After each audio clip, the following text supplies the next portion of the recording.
A city built not by kings with names etched in stone, but by a people whose language we can't read, whose rulers we've never named, and whose final days were consumed by fire. This was Teotihuacan, the city of the gods, and when it fell, something far more than just buildings burned. Today, we're diving into one of the greatest unsolved mysteries of the ancient world, a tale of ambition, power, betrayal, and a city that literally went up in flames. Because this isn't just about ruins or pyramids. It's about what happens when civilization reaches too far and collapses under its own weight. Let's begin. In the highlands of central Mexico, where the sky stretches wide and the earth holds secrets beneath layers of ash and stone, once stood the greatest city the Americas had ever seen. It was not built by the Aztecs, who would come centuries later and name it Teotihuacan, the place where men become gods. But its influence shaped their myths, their architecture, and even their empire. At its peak, Teotihuacan was a metropolis of over 100,000 souls, a planned urban marvel that rivaled the great cities of Rome and Chang'an. Yet, by the end of the 6th century CE, this glittering jewel of Mesoamerica lay in ruins, its temples blackened by fire, its palaces looted, its people vanished or scattered. What happened when the pyramid city burned? To answer that question, we must first understand what Teotihuacan was, how it rose, how it ruled, and how it fell. This is not just a story of collapse, but one of ambition, innovation, and mystery.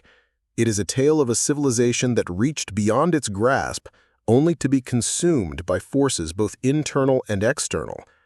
Teotihuacan's origins stretch back to around 200 BCE, though it wasn't until the 1st century CE that it began to take on the form of an urban center. Located in the Valley of Mexico, the city occupied a fertile plain surrounded by volcanic hills and lakes. Its strategic position gave it access to obsidian, clay, cotton, and other valuable resources, which fueled its rapid growth. By the 3rd century CE, Teotihuacan had transformed from a modest settlement into a meticulously planned city. Unlike the jagged layouts of Maya cities, Teotihuacan was laid out with astonishing precision. The entire city revolved around the Avenue of the Dead, a north-south axis that stretched for more than 2 miles. Along this avenue stood monumental structures, the Pyramid of the Moon at the northern end, the Pyramid of the Sun in the center, and the Temple of the Feathered Serpent at the southern edge. These pyramids were not tombs like those of Egypt, but active religious centers. The Pyramid of the Sun, standing nearly 200 feet tall, was aligned with astronomical events, specifically the setting sun on certain dates during the year. The Temple of the Feathered Serpent, also known as the Quetzalcoatl Pyramid, was adorned with elaborate carvings of serpents, stars, and possibly even human faces. Excavations there have uncovered mass burials of warriors, suggesting ritual sacrifices took place regularly. But perhaps the most remarkable feature of Teotihuacan was its urban planning. The city was divided into distinct residential zones, each housing different ethnic groups. Some neighborhoods were home to artisans who worked in obsidian, others to potters, textile makers, and traders. These apartment complexes, some containing dozens of rooms, suggest a highly organized society with shared communal spaces, water systems, and food storage. Unlike many ancient civilizations, Teotihuacan appears to have been governed collectively rather than by a single ruler. No definitive portraits of kings or queens have ever been found, no personal names etched into monuments. Instead, murals depict masked figures engaged in ritual acts, suggesting a society driven by religious symbolism and priestly authority. This unique structure allowed Teotihuacan to expand rapidly without falling into dynastic rivalries that plagued other Mesoamerican states. By the early 4th century CE, its influence extended deep into the Maya region. Archaeological evidence shows that Teotihuacan established colonies or exerted control over key cities like Camanaljuyu in the highlands of Guatemala and Huaxactún near Tikal. In 378 CE, a military expedition led by a figure known as Siaj Kak, Fire is Born, arrived at Tikal and installed a new dynasty, effectively placing the Maya kingdom under Teotihuacan's thumb. For nearly 2 centuries, the city flourished, a beacon of art, religion, and commerce. But beneath the surface, tensions brewed. Despite its outward splendor, Teotihuacan was not immune to the pressures that would eventually lead to its downfall. The first signs of trouble came not from war, but from nature itself. Around 536 CE, a cataclysmic event altered the course of civilizations across the globe. Tree ring data and ice core samples suggest that a massive volcanic eruption, possibly in El Salvador or Central America, triggered a decades-long cooling period. Crops failed, famine spread. The once reliable agricultural system that sustained Teotihuacan's vast population began to falter. With food shortages came social unrest. Excavations in residential compounds reveal signs of sudden abandonment, hastily packed belongings, and evidence of violent conflict. Some neighborhoods show signs of burning, not just from the final destruction of the city, but from earlier episodes of civil strife. At the same time, the city's complex political structure may have made it vulnerable. Without a clear central ruler, decision-making could have become gridlocked during times of crisis. Rival factions within the elite may have vied for control, each blaming the other for the city's misfortunes. Some scholars argue that the very success of Teotihuacan sowed the seeds of its destruction. As its influence expanded, so too did its enemies. The Maya, long under its shadow, began to resist. By the late 6th century, cities like Tikal and Copan were asserting their independence, cutting off vital trade routes and reducing the flow of tribute and goods into Teotihuacan. Teotihuacan's economy depended heavily on trade, particularly in luxury goods such as jade, cacao, feathers, and especially obsidian. Obsidian, the volcanic glass prized for tools and weapons, was mined in nearby mountains and processed in massive workshops throughout the city. Thousands of blades were produced daily, making Teotihuacan a hub of technological and economic power. However, as the Maya broke free from Teotihuacan influence, they began sourcing their own materials and establishing independent trade networks. This shift weakened Teotihuacan's grip on the region and reduced the inflow of wealth that had long sustained the city. Meanwhile, environmental degradation likely played a role in the decline. Deforestation for construction and fuel may have led to soil erosion and declining crop yields. The city's reliance on chinampas, or floating gardens, made it vulnerable to droughts and ecological imbalances. Archaeologists have found evidence of increasing malnutrition among the population during this period. Skeletons from the late phase of Teotihuacan show signs of poor health, stunted growth, and dental decay, all indicators of food scarcity and poor living conditions. As these pressures mounted, social inequality became more pronounced. The elites lived in opulent apartment complexes with access to luxury goods and clean water, while the commoners endured overcrowding, poor sanitation, and rising taxes. In such conditions, resentment could easily boil over. Then, sometime between 550 and 650 CE, the exact date remains debated, disaster struck. The heart of Teotihuacan was set ablaze. Archaeologists have uncovered widespread evidence of deliberate destruction. The grand palaces along the Avenue of the Dead were torched, murals were defaced, elite residences were ransacked. The Temple of the Feathered Serpent, once adorned with elaborate carvings of serpents and stars, was buried under rubble, possibly by its own citizens. But who was responsible? Some believe the city was attacked by outside forces, rival states or nomadic tribes from the north. Others argue that the fire was lit from within, a rebellion against the elite class. Some scholars argue that the lower classes, suffering from famine and oppression, turned on their rulers. Another possibility is that a faction within the elite launched a coup, turning the city into a battleground. Perhaps a struggle for power erupted after a failed harvest or a religious crisis. Or maybe the priesthood lost its legitimacy in the eyes of the people, seen as incapable of appeasing the gods who had seemingly abandoned them. Whatever the cause, the result was catastrophic. The city that once commanded the skies and shaped the destinies of empires lay in ruins. The fall of Teotihuacan did not happen overnight. For decades, pockets of the city remained inhabited, though on a much smaller scale.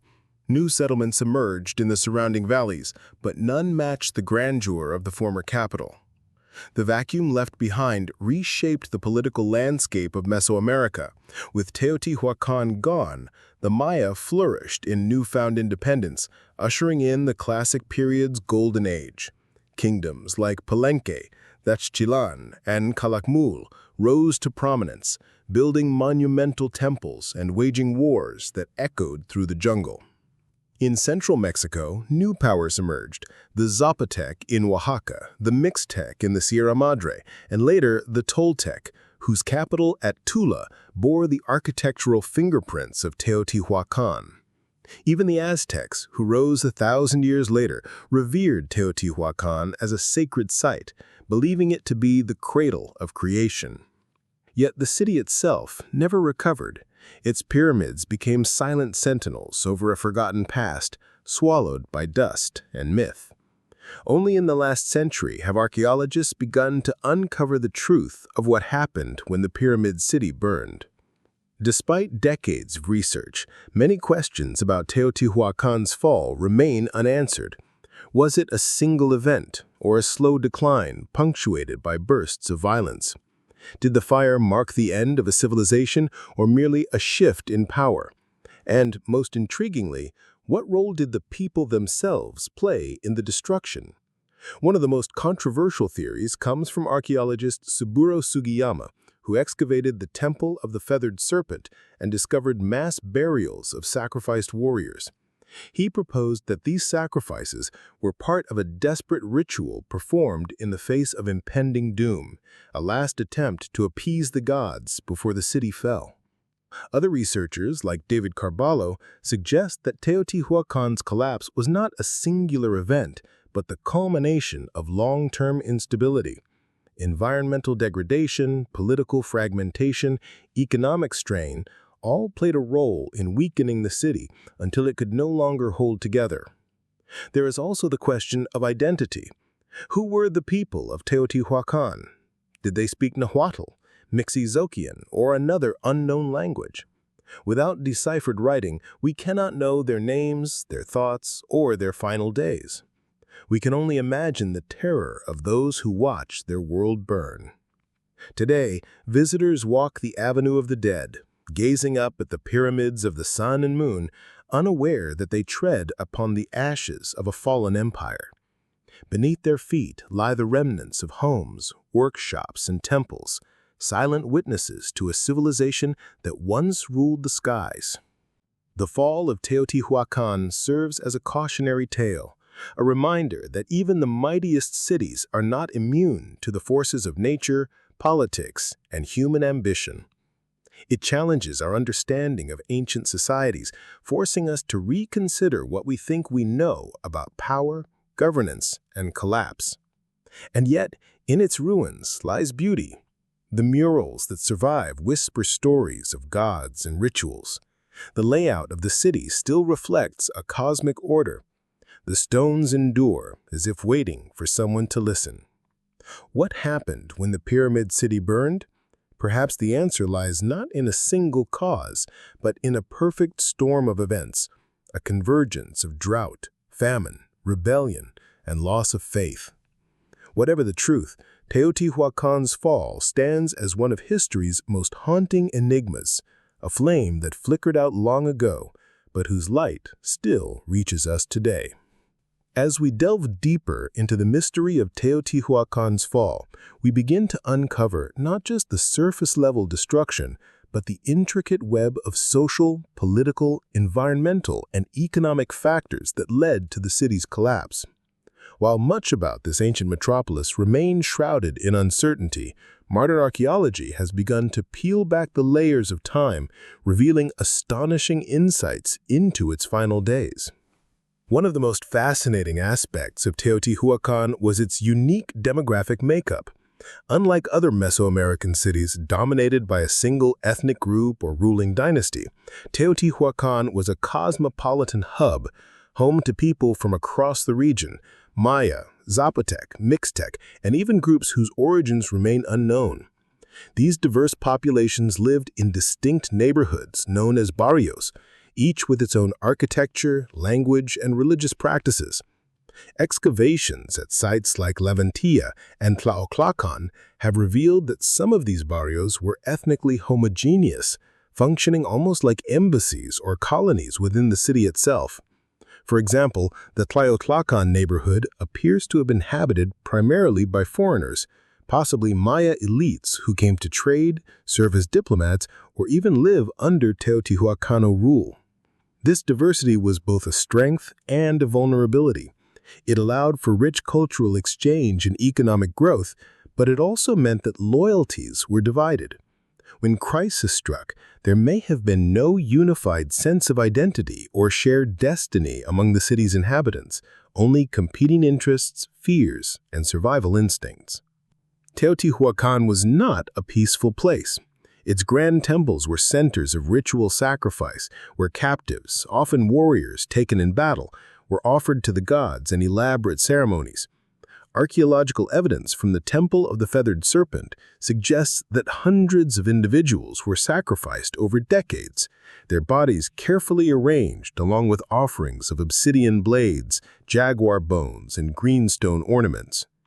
Some scholars believe that these sacrifices were not merely religious acts, but also tools of political control. By orchestrating mass rituals, the elite could reinforce their divine authority, instill fear, and maintain order in a complex society. But when times grew desperate, during droughts, famines, or internal strife, these rituals may have taken on a more frantic, even panicked tone. In one particularly chilling discovery, archaeologists uncovered a burial chamber beneath the Temple of the Feathered Serpent containing 180 individuals, many of them young men with signs of violent trauma. Some had their hands bound behind their backs, suggesting they were executed rather than willingly sacrificed. This grim find hints at a darker side of Teotihuacan society, one where violence was not just ritualized, but weaponized against perceived enemies, whether foreign or domestic. Perhaps one of the greatest enigmas surrounding Teotihuacan is the absence of any clear record of its rulers. Unlike the Maya, who meticulously documented their kings through steles and inscriptions, Teotihuacanos left behind no definitive portraits of monarchs, no names etched in stone, no royal tombs have ever been discovered within the city. This lack of centralized leadership has led many experts to propose that Teotihuacan was governed by a collective ruling body, perhaps composed of priestly elites, military leaders, or representatives of powerful merchant guilds. If this was the case, decision-making would require consensus, a system that worked well in times of stability but could become paralyzed during crises. The absence of a single ruler also makes it difficult to trace the city's political history. There are no records of coronations, no dynastic struggles, no treaties or conquests attributed to specific leaders. Instead, the city's history must be reconstructed from indirect evidence, changes in art styles, shifts in architectural layout, and patterns in artifact distribution. But this very lack of personal records may have contributed to the city's eventual downfall.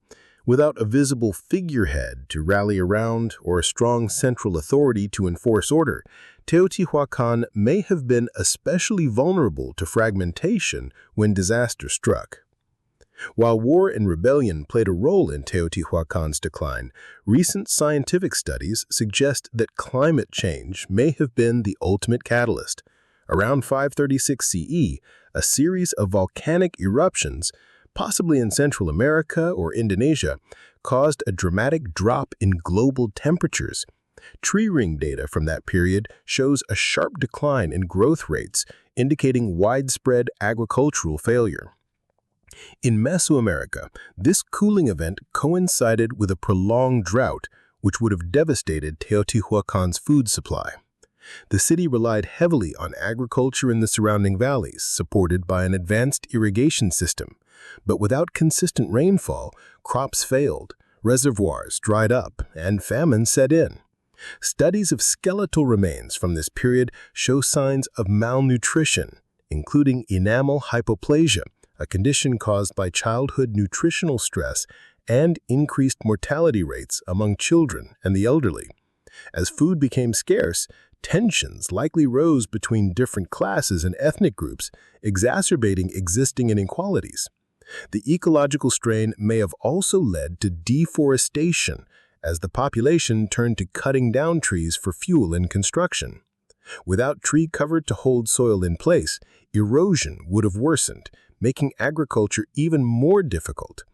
This downward spiral, declining food production, increasing poverty, growing unrest, created the perfect storm for social collapse. One of the most intriguing aspects of Teotihuacan's history is its relationship with the Maya civilization. During its peak, Teotihuacan exerted significant influence over key Maya cities, particularly Tikal. In 378 CE, a mysterious figure named Teotihuacan, or Fire is Born, arrived at Tikal and installed a new dynasty, effectively placing the city under Teotihuacano control. Teotihuacan is depicted in Maya inscriptions carrying a spear thrower and wearing a headdress associated with Teotihuacan warriors. His arrival marks a turning point in Maya history, the beginning of a period where Teotihuacan culture and military power shaped the politics of the region. However, this dominance did not last forever. By the late 6th century, Maya cities began to assert their independence. Inscriptions from this time suggest a growing resistance to Teotihuacano rule, culminating in outright conflict. Some scholars believe that Maya rebels may have even participated in the final destruction of Teotihuacan itself, though direct evidence of such an invasion remains elusive. What is clear is that Teotihuacan's influence over the Maya world waned rapidly after its collapse. Cities like Tikal, Copan, and Palenque entered their golden age, free from external domination. They built monumental temples, developed complex writing systems, and engaged in fierce rivalries, all without the shadow of Teotihuacano power looming over them. If Teotihuacan was not destroyed by invaders, then who burned its palaces and temples? Many archaeologists believe the answer lies within the city itself. Evidence of deliberate destruction, ransacked homes, burned administrative buildings, and defaced murals points to a popular uprising. The wealthy elite living in luxurious apartment complexes while the common people suffered from hunger and disease may have become targets of widespread anger. Supporting this theory is the fact that the areas most severely damaged were those associated with the ruling class, government buildings, temples, and elite residences. Ordinary neighborhoods were less affected, suggesting that the violence was directed specifically at symbols of power rather than indiscriminate destruction. Furthermore, the absence of foreign weapons or armor among the ruins indicates that the attackers were not outsiders. Instead, they were likely disillusioned citizens, artisans, farmers, laborers, and possibly even lower-ranking members of the elite who had lost faith in the system. One compelling piece of evidence comes from the murals of Tetitla, a residential compound located on the eastern edge of the city.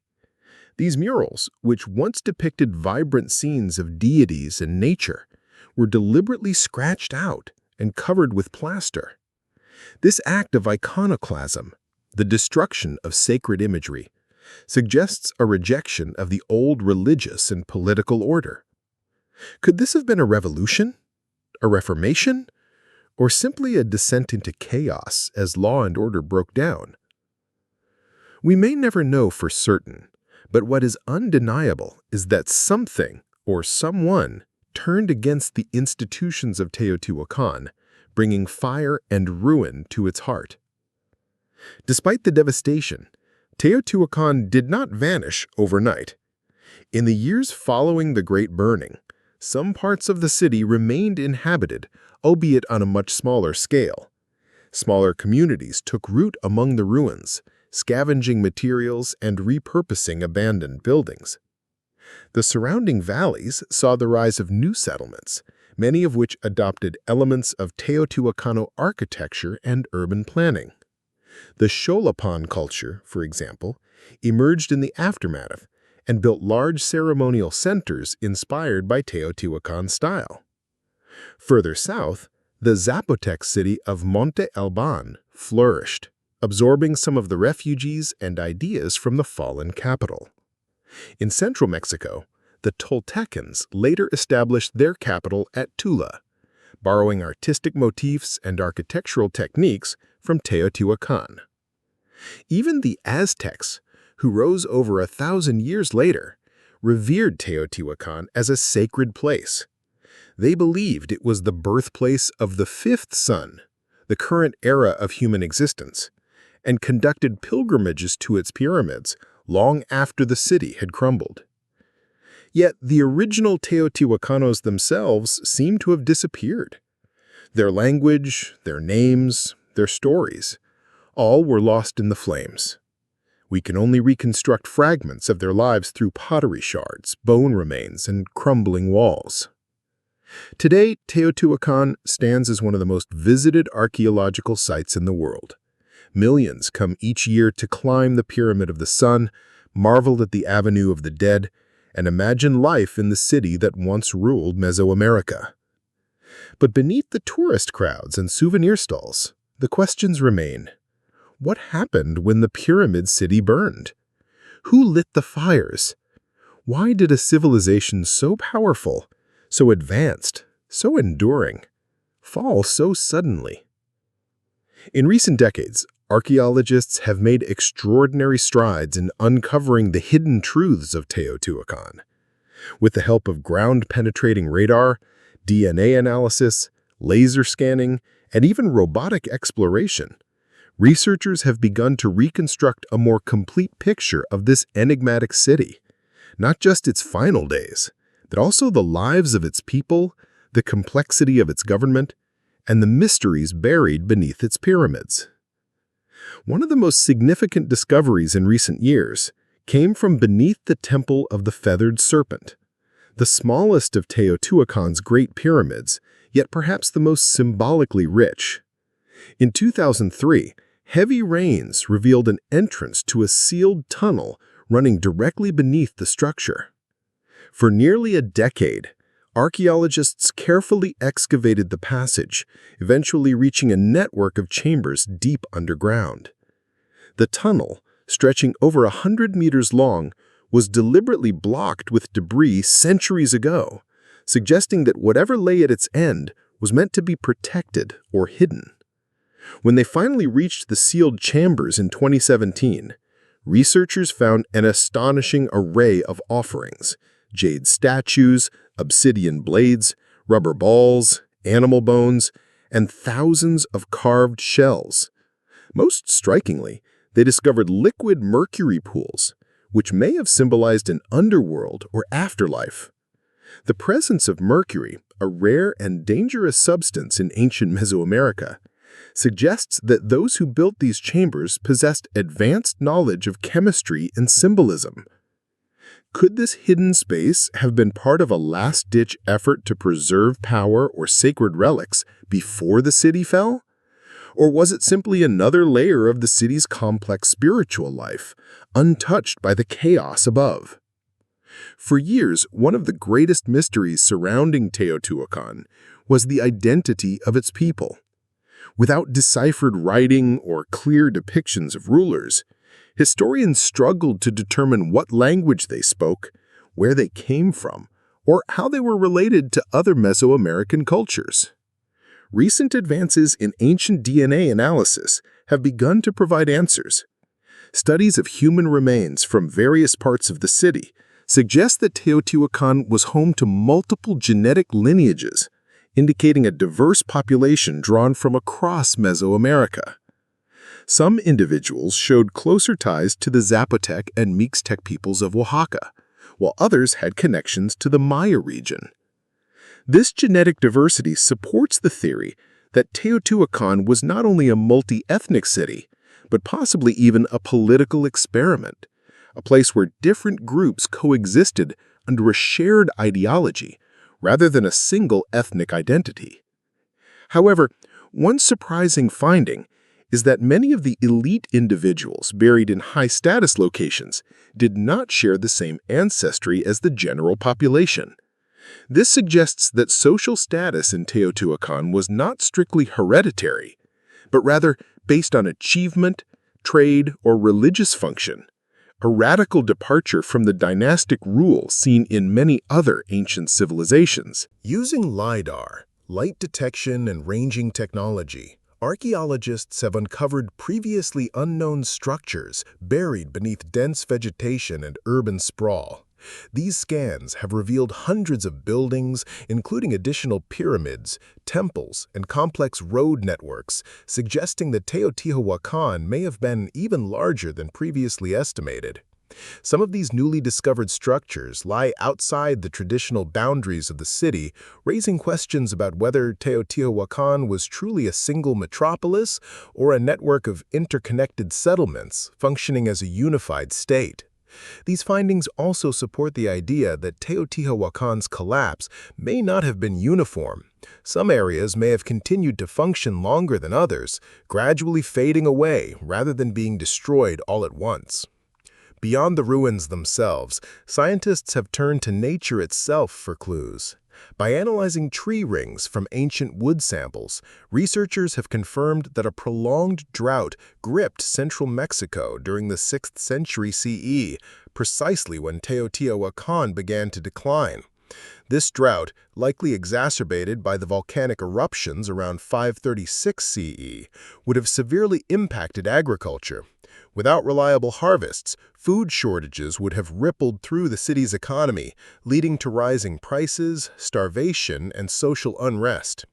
Some scholars argue that this environmental crisis may have been interpreted by the priesthood as a sign of divine displeasure, prompting increased ritual sacrifices in a desperate attempt to appease the gods. But if the rains did not return, faith in the religious system may have eroded, further destabilizing the city. Another breakthrough came from the study of plant remains and cooking residues found in residential compounds. These analyses reveal that the diet of ordinary Teotihuacanos was surprisingly varied. While maize remained the staple crop, people also consumed beans, squash, amaranth, cacao, and even insects like grasshoppers and ants. Interestingly, there is evidence that elites enjoyed access to more protein-rich foods, such as turkey meat, fish, and game animals. This dietary disparity reinforces the idea that inequality played a role in the city's eventual downfall. As famine struck, the poor suffered far more than the wealthy. Excavations in residential zones have also uncovered personal belongings that offer glimpses into everyday life. These include clay ovens and grinding stones used for making tortillas, pottery bowls decorated with intricate scenes of deities and animals, obsidian tools used for cutting and carving, jade jewelry worn by women of high status, children's toys, including clay figurines and spinning tops.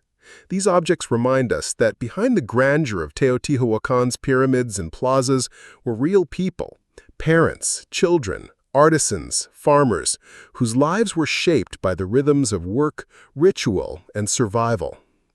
Throughout history, great civilizations have risen to extraordinary heights only to fall under the weight of their own success, environmental pressures, or internal strife. The collapse of Teotihuacan is not an isolated event. Rather, it fits into a broader pattern seen across time and geography. By comparing its decline with other well-documented collapses, such as those of the Roman Empire, the Maya civilization, and Angkor Wat, we gain deeper insight into the universal forces that shape the fate of human societies. One of the most striking parallels between Teotihuacan and the Western Roman Empire lies in their lack of centralized leadership. Rome, particularly in its later years, struggled with political fragmentation, shifting power among emperors, generals, and senatorial factions. Similarly, Teotihuacan appears to have been governed by a collective elite, possibly a council of priestly rulers or merchant oligarchs. This system worked well during times of stability, but became increasingly fragile when faced with external threats and internal crises. Both civilizations also experienced economic overextension. Rome relied on conquest and tribute to sustain its vast infrastructure, while Teotihuacan depended on trade networks and agricultural surpluses to support its urban population. When these systems faltered, whether due to military defeats, climate change, or resource depletion, both cities found themselves unable to adapt quickly enough. However, there was one crucial difference. Rome left behind a wealth of written records, laws, and personal accounts that allow historians to reconstruct its final days in detail. In contrast, Teotihuacan's silence, no deciphered writing, no named rulers, leaves us piecing together its story from artifacts, architecture, and environmental data. The collapse of Teotihuacan bears some resemblance to the classic Maya collapse, 8th to 9th centuries CE, though the two occurred in different regions and at different times.